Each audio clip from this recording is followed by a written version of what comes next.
Hello friends, I am Akanksha. Welcome to my channel. आज हम आप लोगों को सर्वनाम के बारे में सिखाएंगे। तो आइए सीखते हैं। सर्वनाम। सर्वनाम दो शब्दों से मिलकर बना है। कौन कौन से? सर्व प्लस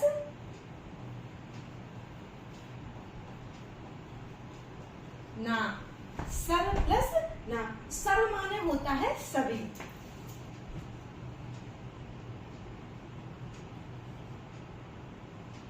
नाम माने नाम। तो क्या हो गया? सर्व माने सभी, नाम माने नाम। तो वे शब्द जो सभी नामों के स्थानों पर प्रयुक्त होते हैं वो क्या कहलाते हैं? सर्वनाम कहलाते हैं। सभी नाम। नाम क्या हो गए? संज्ञा। तो इसकी परिभाषा इस तरीके से भी बन सकती है और अदरवाइज इस तरीके से भी बनती है। जो शब्द संज्ञा के स्थान पर प्रयोग किए जाते हैं वे सर्वनाम कहलाते हैं। ठीक है। अब संज्ञा के स्थान पर प्रयोग तो कैसे प्रयोग की जाती है वो हम इसको एक उदाहरण से समझते हैं। एक एग्जाम्पल लिया हमने कि मोहन आज विद्यालय नहीं गया क्योंकि मोहन को बहुत बुखार था। मोहन के पिताजी मोहन को डॉक्टर के पास ले गए। डॉक्टर ने मोहन को दवाई दी और मोहन को आराम करने को भी कहा। देखिए इसमें जो मोहन है वो क्या है? संज्ञा। और यहाँ भी क्या है? संज्ञा। यहाँ पर भी क्या है? संज्ञा।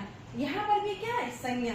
तो देखो क्या कर रहा है कि बार बार मोहन का प्रयोग करने से हमारी जो भाषा शैली है वो प्रभावशाली नहीं लग रही है। इसलिए इस अनुच्छेद को प्रभावशाली बनाने के लिए हम सर्वनाम का प्रयोग कर रहे हैं। कैसे कर रहे हैं? देखिएगा, मोहन आज विद्यालय नहीं गया क्योंकि मोहन के स्थान पर हमने सर्वनाम का यूज किया उस। ठीक, उसको बहुत बुखार था। उसके, मोहन के स्थान पे क्या कर रहे हैं? उसके पिताजी उसको, मोहन के स्थान पे सर्वनाम, उसको डॉक्टर के पास ले गए। डॉक्टर ने मोहन को, उस मोहन के साथ क्या कर दिया? उसको दवाई दी और उसको आराम करने को भी कहा। तो अब देखो सेंटेंस पढ़ने में कैसा महसूस हो रहा है कि मोहन आज विद्यालय नहीं गया क्योंकि उसको बहुत बुखार था। उसके पिताजी उसको डॉक्टर के पास ले गए। डॉक्टर ने उसको दवाई दी और उसको आराम करने को भी कहा। तो इस तरीके से जो बार बार मोहन की पुनरावृत्ति हो रही थी हमने उसके स्थान पर क्या प्रयोग किया? सर्वनाम। जब हमने सर्वनाम का बोध किया तो इसमें जो क्या हुई? भाषा। तो इसमें क्या हुआ कि इसमें सौंदर्य की क्या हो गई? वृद्धि हो गई और एक नया रूप हमें प्राप्त हुआ। तो इस तरीके से हम संज्ञा के स्थान पर हम सर्वनाम का प्रयोग कर लेते हैं। अब हमारे जो सर्वनाम है वो कितने प्रकार के? जो सर्वनाम है मूल रूप से जो सर्वनाम है वो 11 है। मूल रूप से सर्वनाम कौन कौन से हैं? 11 है। वो इस तरीके से है: मैं, हम, तू, वह, यह, आप, कौन, कोई, जो, क्या, कुछ आदि। तो ये 11 है हमारे सर्वनाम। अब हमारे सर्वनाम के भेद भी हैं। कितने भेद हैं? सर्वनाम के 6 भेद हैं। ठीक है। पहला है पुरुषवाचक सर्वनाम। दूसरा है निजवाचक सर्वनाम। तीसरा है निश्चयवाचक सर्वनाम। चौथा है अनिश्चयवाचक सर्वनाम। पांचवा है संबंधवाचक सर्वनाम और छठवां है प्रश्नवाचक सर्वनाम। ठीक। अब इसको हमने एक याद करने की ट्रिक बनाई है। कैसे? पुरुष ने, अब पुरुष की जगह कोई भी प्राणी हो सकता है, कोई भी मनुष्य हो सकता है, कोई भी इंसान हो सकता है। ठीक है। तो पुरुष ने निज से, निज मतलब खुद से, पुरुष ने, निज का अर्थ होता है खुद, स्वयं। तो पुरुष ने निज से प्रश्न करके संबंध स्थापित करने का निश्चय किया। मतलब खुद से हमें प्रश्न करके संबंध स्थापित करने का निश्चय किया। तो पुरुष का मतलब हो गया पुरुषवाचक सर्वनाम। निज से हो गया निजवाचक सर्वनाम, प्रश्न से हो गया प्रश्नवाचक सर्वनाम, संबंध से हो गया संबंधवाचक सर्वनाम, और निश्चय से हो गया निश्चयवाचक सर्वनाम, और अनिश्चय से हो गया अनिश्चयवाचक सर्वनाम। तो इस ट्रिक से हम जो क्या है अपना सर्वनाम के भेद को भी याद कर सकते हैं। पहला हमारा है पुरुषवाचक सर्वनाम। जिस सर्वनाम का प्रयोग स्त्री एवं पुरुष दोनों के लिए किया जाता है। स्त्री एवं पुरुष यानी क्या हो गया, कोई प्राणी के लिए किया जाता है। क्या मतलब होगा, स्त्री एवं पुरुष प्राणी, ठीक है। तो जिस सर्वनाम का प्रयोग स्त्री एवं पुरुष दोनों के लिए किया जाता है उसे हम पुरुषवाचक सर्वनाम कहते हैं। जैसे मैं, तू, आप, यह, वह। अब हम इसको एग्जाम्पल समझते हैं कि हमने एक उदाहरण लिया है कि वह स्कूल जा रहा है। तो वह स्कूल जा रहा है, कौन स्कूल जा रहा है, वह स्कूल जा रहा है। वह क्या है, कोई इंसान ही तो है, कोई प्राणी तो है। तो जहां ये प्राणी है, यह इंसान है, तो ये क्या हो गया हमारा पुरुषवाचक सर्वनाम।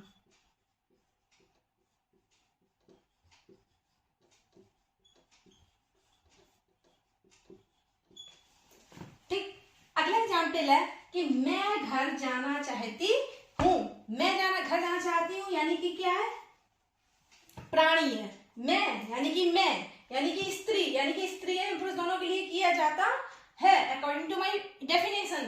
तो क्या है भाई परिभाषा, स्त्री एवं पुरुष दोनों के लिए किया जाता है। तो मैं, ठीक, तो ये भी हमारा क्या हो गया, मैं मतलब प्राणी, प्राणी मतलब पुरुषवाचक सर्वनाम।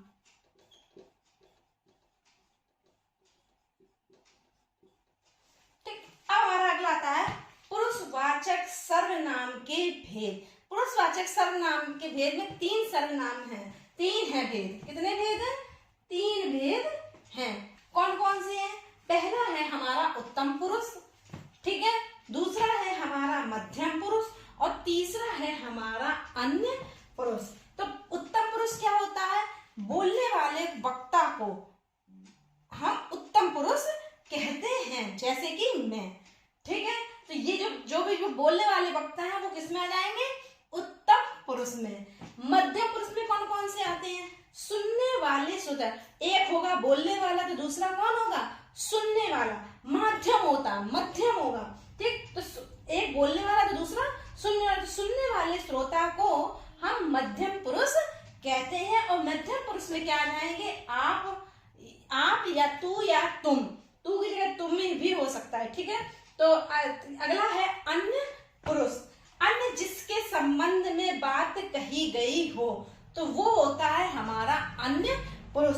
जैसे यह, वह, और जितनी भी संज्ञाएं हैं वो सभी आ जाएंगी इसमें। मोहन, सोहन, राम, गीता, सीता। तो इस तरीके से अन्य जिसके संबंध में बात कही जाए वो किसमें आ जाएंगे, अन्य पुरुष में। दूसरा हमारा है निजवाचक सर्वनाम, ठीक। अब इसके अंतर्गत पढ़ते हैं क्या होता है निजवाचक सर्वनाम। देखो, निज माने होता है अपना, ठीक, स्वयं। जहां पर निज, अपने, स्वयं की बात की जाए वहां पर होता है वो निजवाचक सर्वनाम होता है। अब देखो समझो, जिस सर्वनाम का प्रयोग कर्ता कारक, जो कर्ता का जो कार्य कर रहा है, जो कर्ता कारक है वो स्वयं अपने लिए कर रहा है, तो उसे हम निजवाचक सर्वनाम कहते हैं। ये देखिए स्वयं, ठीक है, उसे हम निजवाचक सर्वनाम कहते हैं। इसको एग्जाम्पल से समझते हैं। देखो, इसके अंतर्गत स्वयं के लिए क्या क्या आता है, आप, स्वयं, खुद, अपने आप। इन सब के बारे में जब बात की जाती है तो वहां पर क्या आता है, निजवाचक सर्वनाम। एग्जाम्पल से समझते हैं। मैंने पहला एग्जाम्पल लिया है, मैं अपने आप पहुंच जाऊंगी, ठीक। यहाँ पे क्या आ रहा है, मैं अपने आप पहुंच जाऊंगी, अपने आप। ये देखो, इसमें किसी की सहायता की आवश्यकता नहीं, मैं स्वयं कर लूंगी, ठीक। इस तरीके से यहाँ क्या हो गया, निजवाचक सर्वनाम। निज वाचक सर्वनाम। ठीक। दूसरा एग्जाम्पल है, रश्मि खुद चली गई है। खुद चली गई, खुद की बात आ रही है। ठीक, तो यहां पर क्या होगा, निज वाचक सर्वनाम।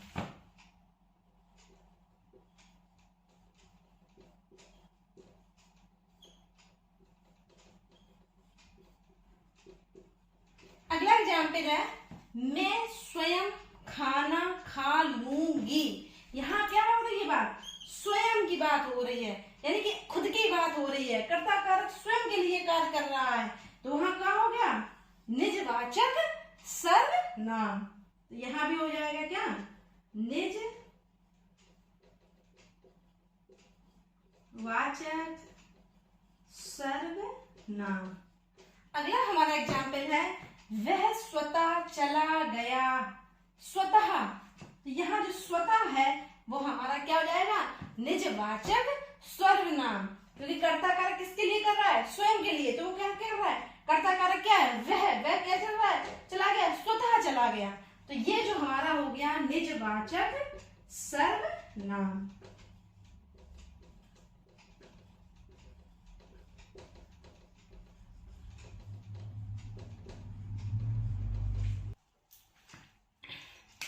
तीसरा हमारा है निश्चयवाचक सर्वनाम। ठीक है, निश्चय, नाम से ही स्पष्ट हो रहा है निश्चित। क्या भाव निकल रहा है, निश्चित। नाम से ही स्पष्ट हो गया, निश्चय से क्या हो गया, निश्चित।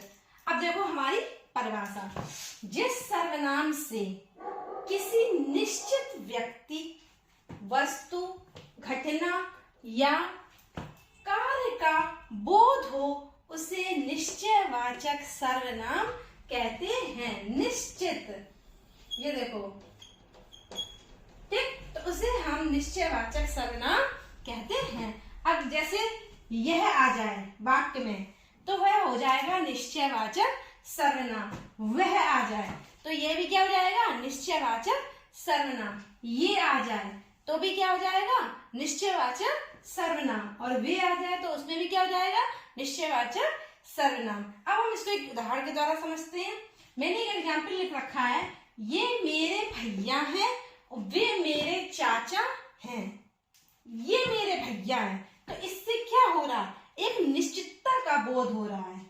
ये और वे, तो ये दोनों हो गए हमारे निश्चयवाचक सर्वनाम, क्योंकि इन्हीं से हमारा निर्धारण हो रहा है कि ये मेरे भैया और वे मेरे चाचा हैं। तो ये दोनों हो गए निश्चयवाचक सर्वनाम।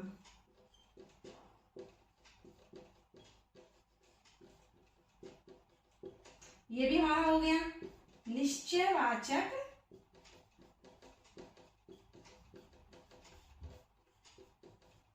सर्वनाम। अगला एग्जाम्पल आता है, शर्मा जी का घर यह है, वह मेरा है। तो निश्चय का बोध हो रहा है।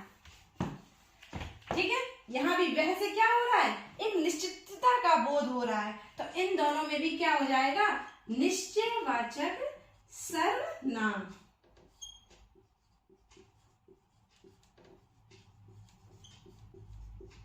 दोनों में निश्चितता का बोध हो रहा है। अगला एग्जाम्पल है हमारा, ये अच्छे हैं। तो ये जो है, इन्होंने कहा ये अच्छे हैं, वे बुरे हैं। तो ये अच्छे हैं, तो ये किसका बोध करा रहा है, निश्चितता का बोध करा रहा है। तो ये भी क्या हो गया, निश्चयवाचक सर्वनाम। बहुत ही इजी है, निश्चयवाचक सर्वनाम।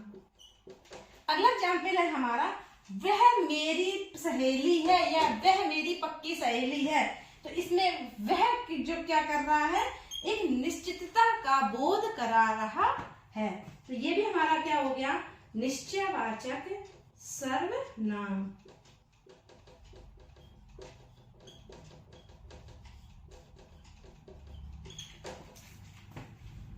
अगला हमारा है अनिश्चयवाचक सर्वनाम।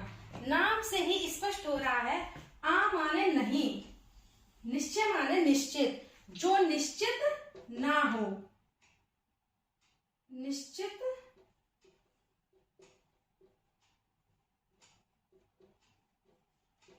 उसे हम कहेंगे अनिश्चयवाचक सर्वनाम।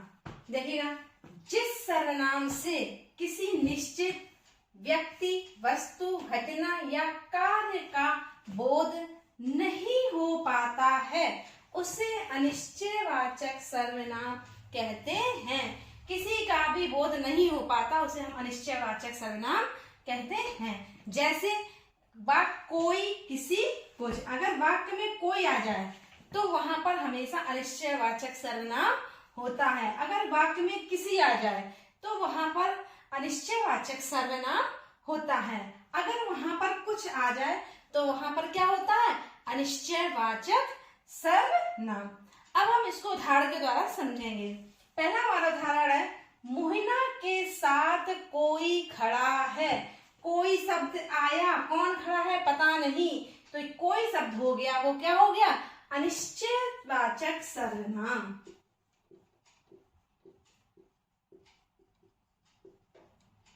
अनिश्चयवाचक सर्वनाम। अगला एग्जाम्पल है हमारा, किसी ने पत्थर मार दिया है। क्या शब्द आया, किसी, तो किसी जो है किसी में क्या आ जाएगा, कोई निश्चितता का बोध नहीं है, तो यहां पर भी क्या आ जाएगा, अनिश्चयवाचक सर्वनाम। अनिश्चयवाचक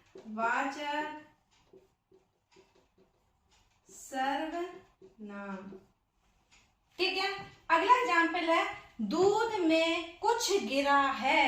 क्या गिरा है पता नहीं है, अनिश्चितता का बोध हो रहा है, तो यहां पर भी क्या हो जाएगा, अनिश्चयवाचक सर्वनाम।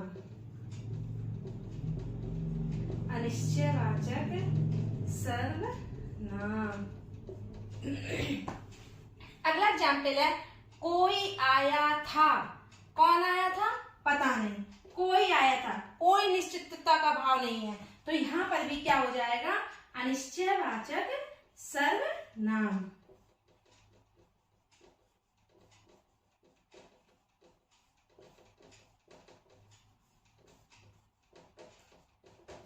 अगला हमारा सर्वनाम है संबंधवाचक सर्वनाम।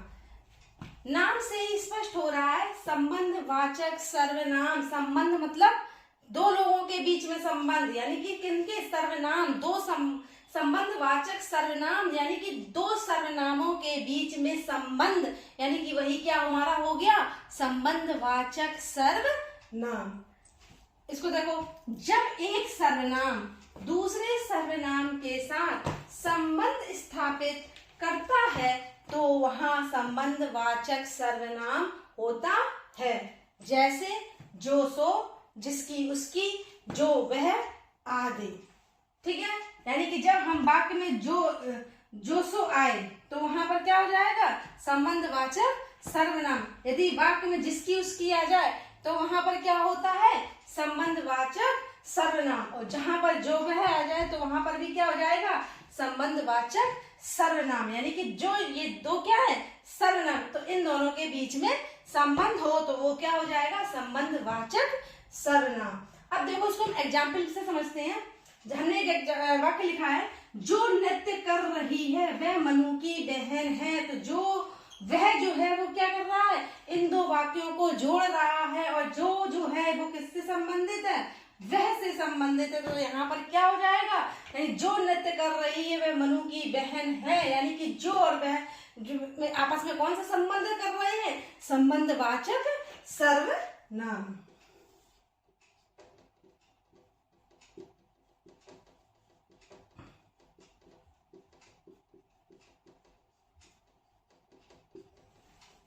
जिसको आना था उसने मना कर दिया। उसने मना कर दिया, इसने जोड़ा दो वाक्यों को, और जिसको आना था उसने क्या कर दिया, मना कर दिया। जिसको का संबंध किससे हो गया, उसने से हो गया, तो ये क्या हो जाएगा, संबंधवाचक सर्वनाम।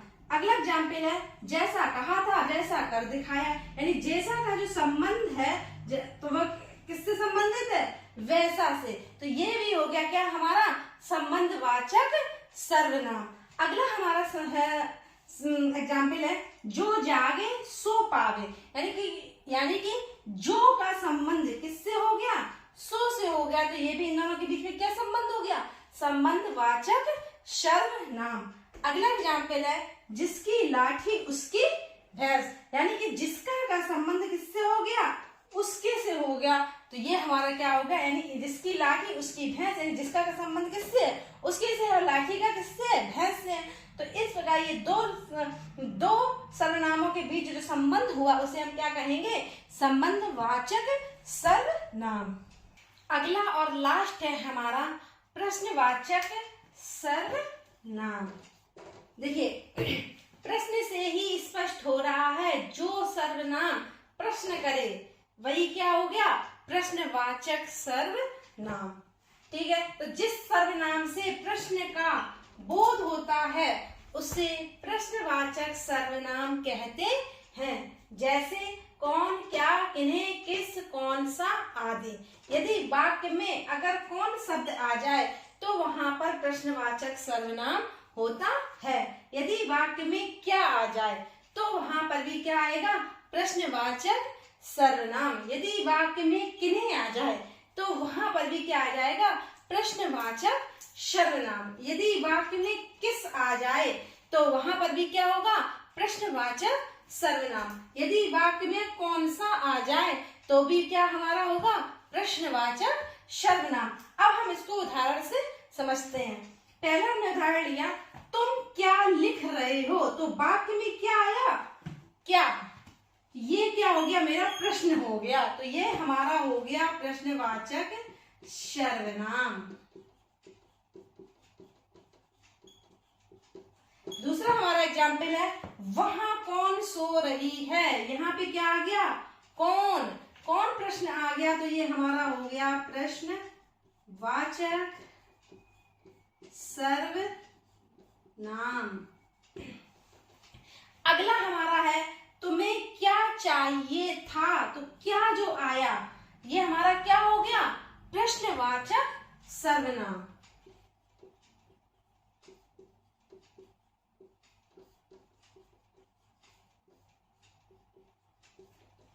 अगला हमारा उदाहरण है दादाजी किसे बुला रहे हैं, तो यहाँ पर क्या आया, किसे, ये हमारा क्या है, प्रश्न है, किसे बुला रहे हैं। तो ये हमारा हो गया प्रश्नवाचक सर्वनाम।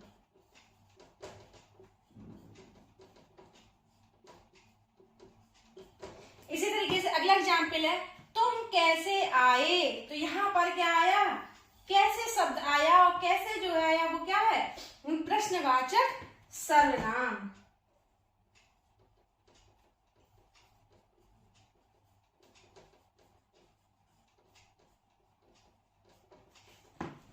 सर्वनामों के रूपांतर। देखिए सर्वनामों के रूपांतर के अंतर्गत क्या आता है, वचन के भेद, वचन के भेद अथवा विभक्ति युक्त होने से कुछ सर्वनाम शब्दों के रूप में जो थोड़ा बहुत परिवर्तन हो जाता है उसे सर्वनाम के रूपांतर कहते हैं। जैसे देखिए पुरुष में उत्तम पुरुष एक वचन में क्या होता है, में, लेकिन उसको बहुवचन बनता है हम।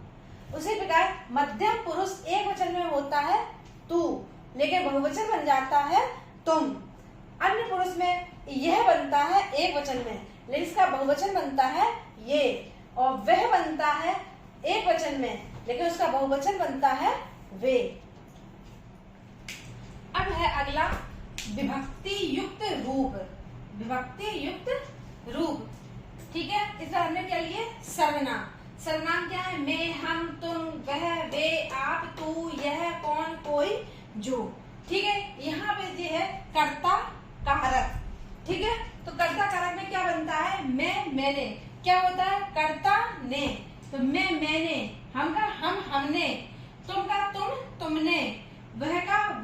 उसने, यहाँ क्या जुड़ जाएगा, ने जुड़ जाएगा। कर्ता में क्या जुड़ जाता है, ने जुड़ जाता है। तो इसी तरीके से बन जाएगा वे, उन्होंने, आप आपने, तू तूने, इसने, यह इसने, कौन किसने, कोई किसी ने, जो जिसने। अब आता है कर्म कारक, कर्ता ने कर्म को, तो कर्म को में क्या हो जाता है, मुझको, मुझे, हमको, कोई जुड़ जाता है, हमको, हमें, तुमको, उसको, उसे, उनको, उन्हें, अपने को, तुझको, तुझे, इसको, किसे, किसको, किसी को, जिसे, जिसको। इसमें क्या जुड़ जाता है, को जुड़ जाता है। करण में क्या होता है कि कर्ता ने कर्म को करण से, तो इसमें क्या जुड़ गया, से जुड़ गया। तो क्या हो गया, मैं का करण में क्या बन जाता है, मुझसे, हम का हमसे, ऐसे तुमसे, उससे, उनसे, अपने से, तुझसे, इससे, किससे, किसी से और जिससे। अगला है हमारा संप्रदान कारक। संप्रदान कारक में क्या होता है, कर्ता ने कर्म को करण से संप्रदान के लिए, इसमें क्या होता है, को और के लिए चिन्ह चलता है, को और के लिए। तो इसमें क्या लिए, मुझको, मुझे, मेरे लिए, हमको, हमें, हमारे लिए, तुमको, तुम्हें, उसको, उसे, उसके लिए, उनको, उन्हें, उनके लिए। इसमें क्या बन जाएगा, अपने लिए, तेरे लिए, इसके लिए, किसके लिए, किसी के लिए, जिसके लिए। तो इस तरीके से जो हो जाएगा हमारा संप्रदान कारक में बन जाएगा। उसके बाद होता है अपादान कारक। अपादान में कारक में क्या जाएगा, मुझसे। देखो यहाँ पे क्या था, करण द्वारा, यहाँ पे क्या है, जुड़ा हुआ है, और यहाँ पे जो है मुझसे, ये अलगाववादी में, अलगाव जो अलग हो रहा है, इसमें यूज हो रहा है, ये वाला से अलगाववादी में पृथक के रूप में यूज होगा। उसके बाद ये क्या है, हमसे, तुमसे, उससे, उनसे, अपने से, तुझसे, इससे, किससे, किसी से, जिससे। तो ये सब क्या है, अपादान में प्रयुक्त होते हैं। अब संबंध कारक में क्या होता है, मेरा, मेरी, मेरे, उसी तरीके से हमारा, हमारी, हमारे, तो तुम्हारा, तुम्हारी, तुम्हारे, उसका, उसकी, उसके, उनका, उनकी, उनके, अपना, अपनी, अपने, अपने पर, तेरा, तेरी, तेरे, इसका, इसकी, इसके, किसका, किसकी, किसके, किसी का, किसी की, किसी के, जिसका, जिसकी, जिसके। इस तरीके से ये हमारा हो जाएगा संबंध कारक में। और अधिकरण में क्या होता है, में, पर। तो इसी तरीके से बन जाएगा तुझ में, तुझ पर, मुझ में, मुझ पर, तुझ में, हम पर, तुझसे, तुम पर, उसमें, उस पर, उनमें, उन पर, अपने में, तुझ में, इसमें, इस पर, किसमें, किस पर, किसी में, किसी पर, जिसमें, जिस पर। तो इस तरीके से ये हमारा हो जाएगा अधिकरण में प्रयोग। अब आता है में का जो प्रयोग होता है वचन में, वो एक वचन के रूप में प्रयोग होता है, हम का होता है बहुवचन के रूप में, तुम जो होता है वो एक वचन और बहुवचन दोनों के रूप में प्रयोग होता है, वह का प्रयोग होता है वो एक वचन के रूप में प्रयोग होता है, वे का प्रयोग होता है वो बहुवचन के रूप में प्रयोग होता है, आप का प्रयोग होता है वो बहुवचन के रूप में प्रयोग होता है, तू का होता है वो एक वचन के रूप में होता है, यह का प्रयोग होता है वो एक वचन के रूप में होता है, कौन का होता है वो एक वचन के रूप में होता है, कोई है तो उसका भी एक वचन के रूप में प्रयोग होता है, लेकिन जो है वो एक वचन और बहुवचन दोनों के रूप में प्रयोग होता है। तो इस तरीके से ये हमारा विभक्ति युक्त रूप हुआ।